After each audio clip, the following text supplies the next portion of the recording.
Gas. Lu tau gak sih sebenarnya Timothy itu dia bukan nyari uang. Maksud lu? Nyari apa? Dia sebenarnya tuh nyari pengalaman. Dari pengalaman gimana emang? Jadi gini, kemarin ada dibilang, lu gimana kalau misalkan Bitcoin tuh sampai 0? Ya dia bilang, gua nggak apa-apa, gua 0 ya udah gua miskin, tapi gua nggak menyesali hidup gua. Kelas. Boleh. Kalau lu jadi dia, lu bakal ngomong kayak gitu juga gak? Sebenarnya gue nangkep sih poinnya karena akhir-akhir ini tuh gue mikir kalau misalkan hidup ini sebenarnya tentang proses gitu. Yang enak tuh bukan tentang orang jadi kaya atau orang jadi miskin, tapi yang enak adalah proses menjadi kaya. Kelas. Sama aja kayak misalkan lu lagi lapar atau lagi kenyang. Yang enak bukan pas lu kenyang banget, justru lu sakit kalau kenyang banget. Tapi yang enak justru pas lu lagi makan. Prosesnya ya berarti. Yeah. That's why Timothy bilang gitu kurang lebih. Oke, menarik. Kok freak banget kita ya? Enggak, lanjut. Lanjut aja, lanjut. Udah. Lanjut lu tanggepin anjay. Ya udah. Itu udah cukup. Udah ini ntar lanjutin aja ya kan. Ntar tinggal dikat-kat aja udah. Oh. Jadi udah banyak. Jadi ntar kita langsung bertiga naruhnya. Yang satu naruhnya di Tristan, ntar satu naruhnya situ. Oh ya. Berarti lanjutin Gue yang aja diem doang. Gak apa-apa. Berarti lu tadi lanjutin yang bilang, tapi kalau lu udah kaya wajar gak sih ngomong gitu? Soalnya lu gak mungkin miskin lagi gitu. Ya tapi kalau Timothy ngomong kayak gitu karena dia udah di tahap sekarang, kayak duitnya udah banyak, jadi kayak dia ngomong kayak gitu ya berani.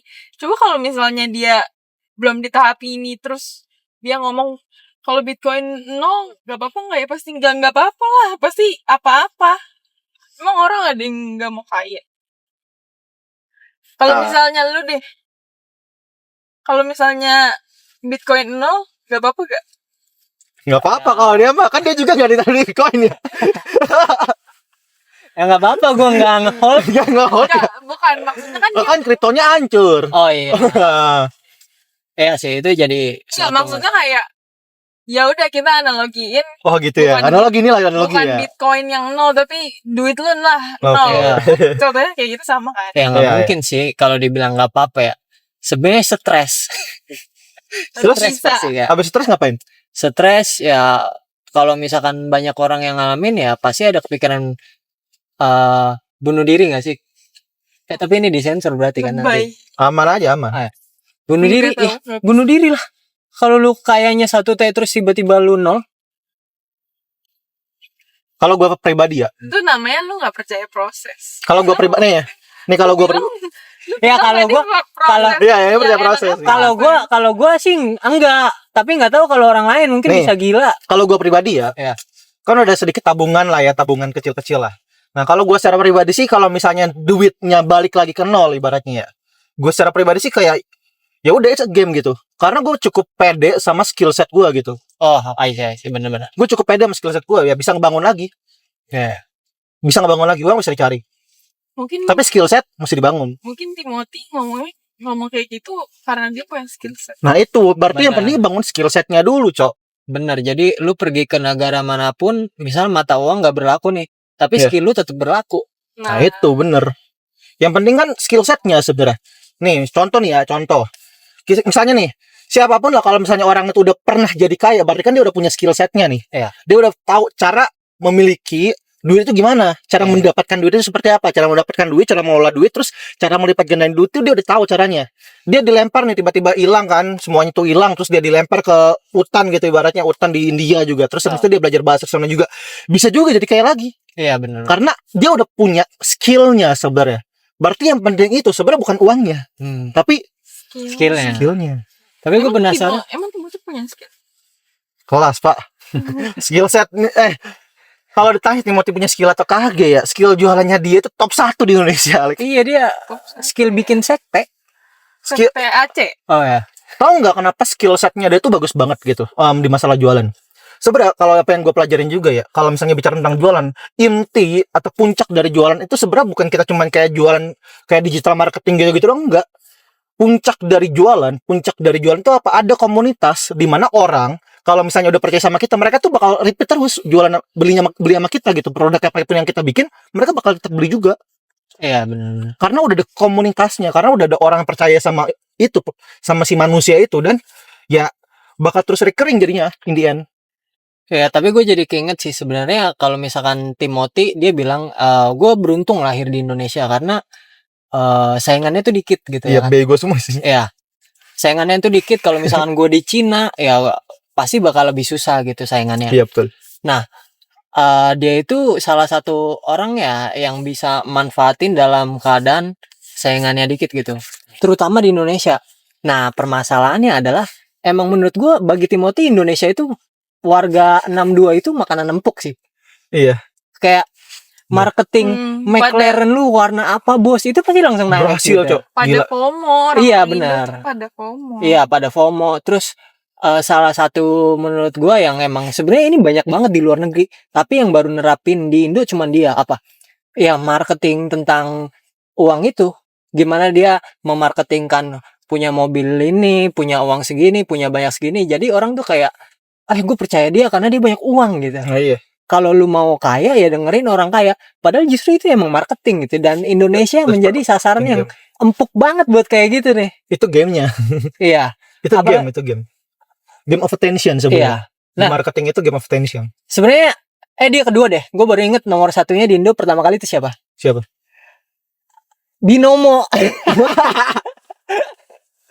Indra Tapi Kens. kan itu Indra Oh, Kens. sebenarnya ada Pak yang udah trainer, Pak. Banyak tuh yang band VIP apa gitu lah pokoknya, tapi nggak jelas dia. Oh, Belvin ya. Belvin ya. Itu Iya. itu rada jujur aja ya. Maaf ya, ini bukan menyindir atau apa, tapi rada ininya tuh freak banget Iya, sebenarnya. iya. Rada Kayak kurang masuk lah. Kurang masuk. Ini tuh targetnya emang orang tua semua, Cok, kayak katanya. Benar. Tapi Apalagi yang di- beneran nyasar anak mudanya ya. tapi yang dari Binomo skill set. parah sih. Iya, Binomo parah sih. Betul. Binomo sampai ke semua orang. Iya, tapi kan itu menjadi bukti bahwa emang Indonesia tuh warga Marketnya. 62 itu Iya. market yang empuk banget buat hal-hal kayak gitu, marketing uang gitu, marketing cara cepet kaya gitu. Bego semua sih. That's why salah satu cara paling cepet kaya adalah jual cara cepet kaya. Nangkep gak? Kelas. Nah, berarti ininya apa kalau misalnya pengen cepet kaya? Jual cara cepet kaya.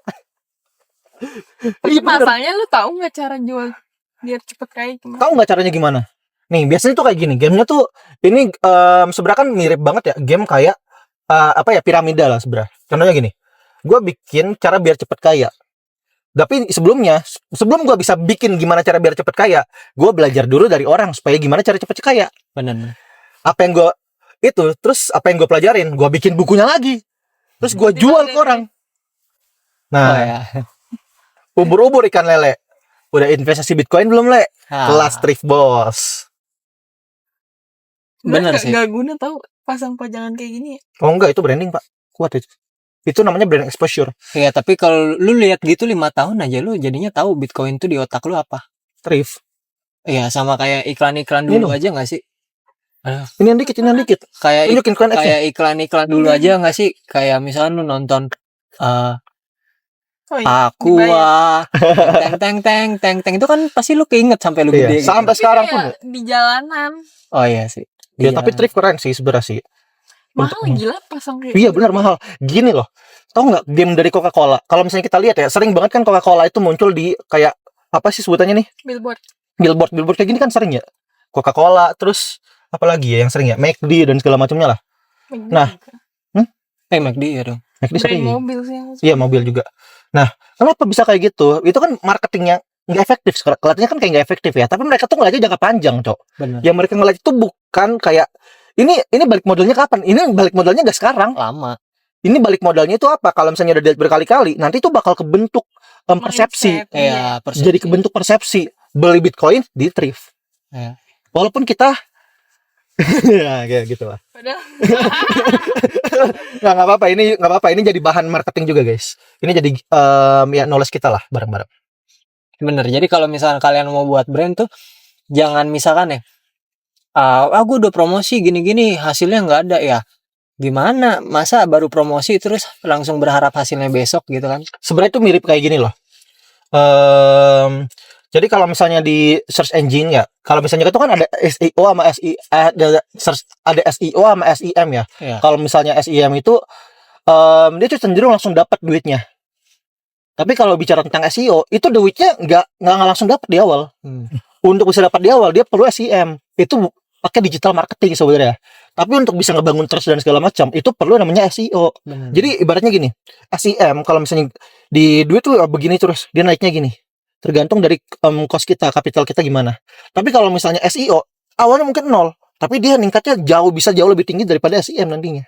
Tapi coba lu jelasin dulu SEO sama SEM itu apa sih? Mungkin ada SEO yang- itu search engine optimizing. SEM itu search apa ya singkatannya, gua lupa. Tapi intinya itu kayak kita bayar Google, terus habis itu langsung masuk ke situ. Oh, kalau Masuk kayak ads. kalau SEO Main di ads. Nah, kalau SEO itu bicara tentang kita mengoptimize Google Ads itu sendiri, dan cenderung kayak kita nambahin, aduh ini teknis gue lupa ya bahasanya.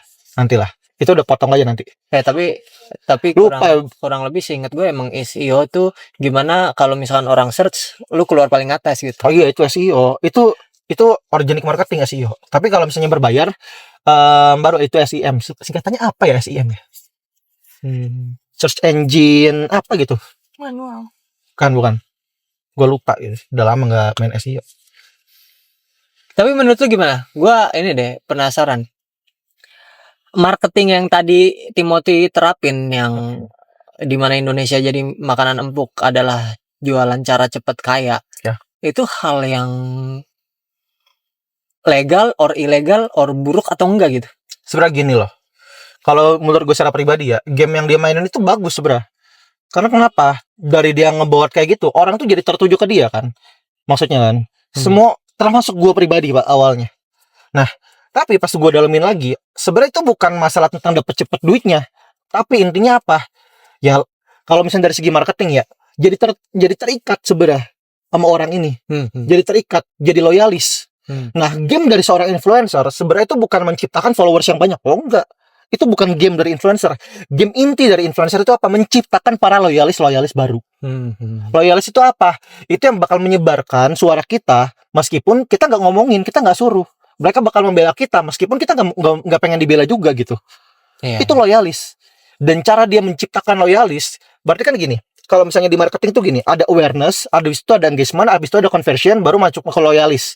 Nah, dari awareness, dia main di awareness-nya dulu. Dari awareness itu apa? Dengan cara yang tadi.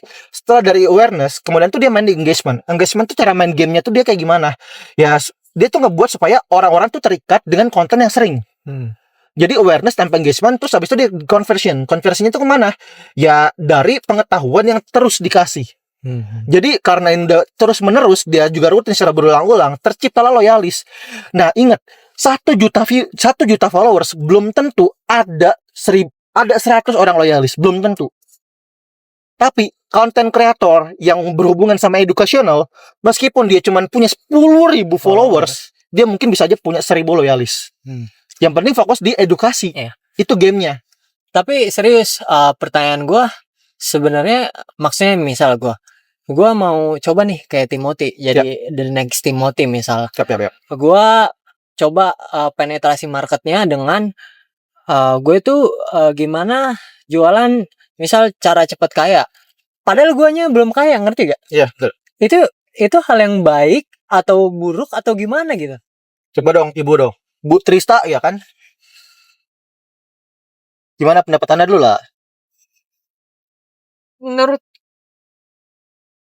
aku kayak kita tahu cara gamenya, tapi menurut aku cara buat nge-influence orang kan tadi supaya kita mau influence orang, cara biar kita cepet kaya kan. Iya. Tapi cara influence orang kalau misalnya lu sendiri nggak kaya, orang nggak bakal ke-influence menurut gua. Iya, tapi permasalahannya ya itu cuma masalah marketing. Kayak misal gue nggak kaya, tapi gue bisa aja sewa Lamborghini, nangkep gak sih? Nah itu kalau kayak gitu tuh gimana? Tapi jadi kayak nggak natural. Kayak misalnya nih, gue cerita, lu beli deh nih Bitcoin, misalnya pakai exchange Binance. Gue pakai exchange Binance gini. Terus teman lu ngomong, mana coba lihat porto lu, kan dia pasti minta bukti dong. Iya. Pas lu kasih lihat, ternyata lu pakai exchange-nya bukan Binance. Tapi CoinX gitu ya? Ya, tapi CoinX. Tapi kira-kira orang bakal ke-influence atau enggak? Nah, permasalahannya dari itu. Semua yang di sosial media ya itu bisa disetting. Ya kayak Kayak film aja, kayak drama. Nanti ini gue top upin saldonya segini, nanti lu bilang ya nih lu ada uangnya segini nih, habis top up Bitcoin 100 juta, padahal lu nggak ada 100 juta. Nangkep gak sih? Iya. Nah itu gimana gitu? Apa sebenarnya menurut gue works, tapi banyak orang yang mencekal itu kayak nggak boleh lah, lu kan nggak beneran kaya gitu. Ngerti gak? Iya, sebenarnya gini loh. Kalau pendapat gue secara pribadi ya, kalau misalnya ada orang kayak bilang gitu kan,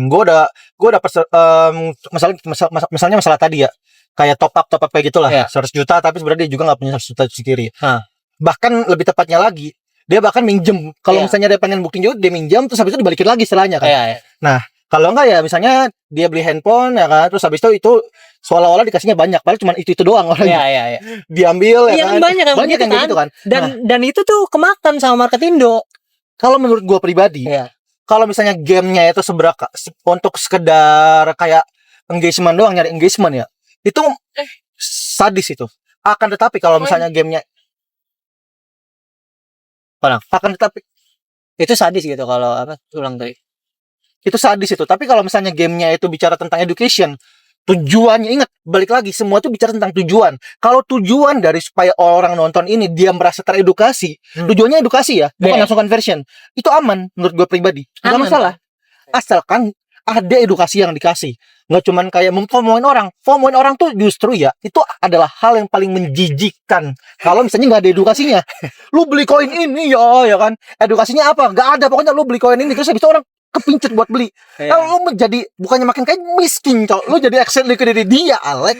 Ya, tapi menurut gua adalah ya itu gimana cara kita ya jadi influencer dulu lah yang pertama, dapat engagement gitu. Jadi emang gimana ya?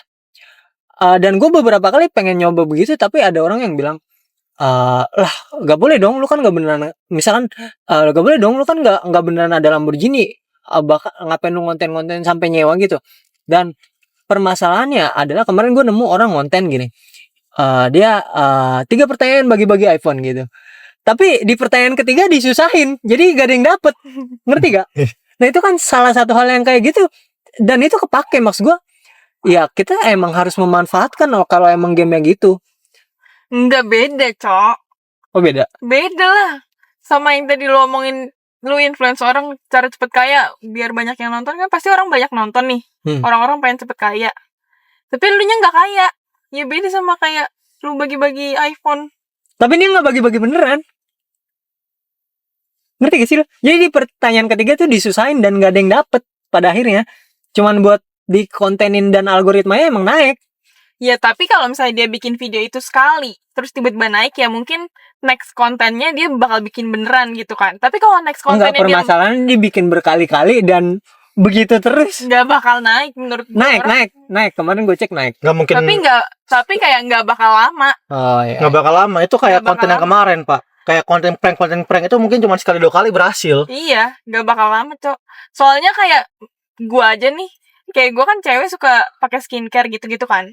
Gue liat influencer yang emang kayak misalnya banyak, pokoknya ya semua influencer beauty kayak gitu-gitu pasti di endorse lah ya sama skincare.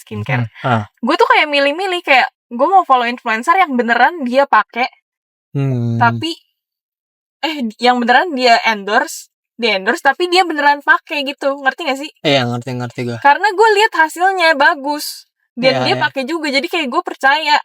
Nah, gimana yang tadi balik lagi, gimana jadi loyalitas ke influencer? Ya lu harus percaya dulu. Oh iya. Gimana supaya orang percaya sama lu? Ya lu pakai. Iya. Sesuai pengalaman. Tapi ya gitu, maksud gue adalah gimana ketika dia mendapatkan atensi ya dari situlah dia kaya. Ngerti gak? Dari situlah dia kaya gitu. Jadi kayaknya dia adalah dengan mendapatkan atensi dan ngaku-ngaku dia kaya. Ya mungkin kalau misalnya atensinya bakal berlanjut, dia bakal kaya beneran. Nah iya, itu yang gue maksud. Itu yang gue maksud, karena di luar emang banyak yang begitu. Start from nothing to be something. Iya. Gini, makanya ada pepatah bilang gini, fake it until you make it. Iya. Nangkep gak? Iya. Fake it until you make it. Kayak gue kaya nih, tapi itu fake. Tapi gara-gara dia nge-fakein terus-terusan jadi beneran gitu, gara-gara banyak engagement. Tapi itu gamenya yang pertama yang kita mesti paham itu adalah gamenya itu nggak bisa di hal yang sama terus, nggak bisa. Iya, itu gamenya mesti kreatif. Itu sangat amat kreatif. Kalau Benar. misalnya kita menggunakan kayak yang kayak cuman kayak bagi-bagi, sampai kapan? Jadi orang yang loyal juga nggak bakal itu. Gini loh, cara dapetin duit itu sebenarnya kan ada dua nih. Ada untuk dapetin stream duit itu ada dua. Yang pertama dari atas, sama yang kedua dari bawah. Nah, dari atas itu apa? Sponsor. Contoh sponsor itu apa ya? Contohnya, misalnya ada yang endorse dari skincare tadi. Skincare nge-endorse influencer. Influencer kan yang di tengah nih. Nah, baru berikutnya itu apa? Ke yang di bawahnya. Nah, kalau misalnya orang yang di bawah itu justru kebanyakan itu cuman kayak bukan konsumer yang ini ya, bukan konsumer yang loyal juga, ibaratnya setia gitu. Dia cuman kayak ya dalam tanda kutip low quality lah, low quality. Audiens tuh nggak ngaruh juga Pak jadinya Pak. Susah konversinya susah. Jadi brand juga susah buat dapetin duit. Ini ya, asalkan teman-teman tahu ya. Salah satu yang bisa dibilang dibayar paling tinggi itu kan sebenarnya adalah KOL yang berhubungan sama finance. Benar. Nah, itu kan salah satu yang cukup cuannya gede ya. KOL yang berhubungan sama finance and tech. Nah, kenapa? Karena untuk orang bisa percaya akan produk finance and tech itu panjang. Dan sedikit juga marketnya sedikit gitu. Nah, jadi kalau misalnya kita lihat nih, di endorse misalnya. Kalau misalnya orang yang endorse influencer finance, padahal dia cuma punya 10.000 followers, sama orang yang endorse skincare, padahal dia cuma punya 10.000 followers, harganya beda, rate-nya beda. Iya. Rate-nya beda. 10.000 followers nih, kalau misalnya di Instagram, itu kalau misalnya finance, itu bisa 3 juta. Iya. Satu video. Enggak, Cok. Iya. Lebih pasti. Permasalahan, lanjut. 3 video, satu video. Iya, lebih pasti. Apanya maksudnya? Harga endorse kan? Iya. Ya itu kan minimal lah ibaratnya 10.000 followers. Cuman 10.000 followers. Coba kalau misalnya kita itu jadi apa? Influencer yang apa namanya? Yang kayak biasa tuh apa sih sebutannya ya? Buat kayak makanan segala macam. Paling 1,5, 1 juta. Bisa 2 kali lipat. Bisa 2 kali lipat. Padahal kalau dilihat kayak sama 10.000 tapi beda rate-nya. Kenapa bisa beda? Karena loyalitas dan spending power-nya beda. Gitu. Tapi serius yang gue pertanyakan ya dari pengalaman pribadi gue, karena permasalahan tadi yang soal fake it until you make it, di gue sendiri pun di dalam industri misal trading itu tuh di luar sana banyak orang yang kayak gue ajarin lu trading padahal dia nggak bisa trading. Jadi penghasilan dia dengan kaya adalah dengan jual trading. Ngajarin jualan orang trading dengan pertama jual kelas, kedua ngajar trading itu kan di YouTube. Ya kurang lebih dia dapat duitnya dari yang nonton di YouTube gitu. Nah, itu tuh gimana gitu? Dan di luar tuh banyak yang kayak begitu dan sebenarnya gue juga muak gitu. Tapi kenyataannya emang begitu ada dan berhasil gitu. Kayak gue anjir, gue mendingan kayak gitu aja, gue capek-capek belajar trading tapi orang yang nggak bisa trading cuman nge-fake it aja beneran bisa gitu. Oh, kebanyakan industri gitu Pak. Sebagai orang yang berada dalam industri kripto dan punya sedikit kenalan sama beberapa KOL dan sempat ngobrol-ngobrol juga dan segala macamnya lah ya. Di mana juga ngeliat community dan segala macamnya. Justru itu gamenya Pak. Justru kebanyakan gamenya itu apa? Ya game FOMO. Game yang FOMO-in orang. Itu kenapa gue secara pribadi kurang suka sekarang. Udah nggak mau lagi main ke game itu. Kenapa? Karena dulu gue main di situ. Iya, kenapa lu nggak suka? Karena menurut lu itu buruk atau gimana? Gua itu yang gue permasalahkan. itu yang gue suka, itu kenapa gue nggak main itu? Karena itu gue ngerasa buruk, gamenya itu buruk, jelek. Ngerasa itu buruk gitu. Iya, jelek itu ngancurin. Kalau misalnya kayak gitu, orang-orang yang datang tuh juga, orang-orang yang nonton juga ya udah yang receh gitu loh, bukan yang emang pengen, bukan orang-orang pintar yang nonton. Bukan yang punya spending power. Tapi nyatanya banyak yang ketipu. Tapi ya orang ketipu berarti nggak pintar lah. Kalau orang pinter pasti nyarinya influencer yang beneran berpengalaman, dia pasti tahu nih orang beneran ada dagingnya, trading apa enggak, edukasinya kayak gimana pasti tahu. Iya, gue ngomong gini permasalahannya ini emang skandalnya besar. Jadi emang ada orang luar, ada yang ngajarin trading, followers di YouTube-nya 1 juta dan ternyata dia nggak bisa trading. Tapi dia ngajarin orang. Setelah masuk kelasnya baru sadar. Tapi dia ngajarin orang. Murid-muridnya bahkan ada yang bisa trading jadinya. Ngerti gak sih lo? Ngerti gak? Tapi maksudnya gimana? Jadi Muridnya itu bisa jadi trading? skandal. Jadi itu jadi skandal besar. Enggak, Ah. tapi kayak kenapa muridnya bisa trading? Nah padahal dia nggak bisa trading? itu jadi skandal besar yang mana ada muridnya yang berhasil. Oh legit kok ini gue bisa trading. Berarti dia legit dong. Tapi ketika dia membuktikan dia bisa. Habis Iya. Tapi ketika dia membuktikan dia bisa trading atau enggak, pas dia ngikut lomba trading, ternyata nggak bisa.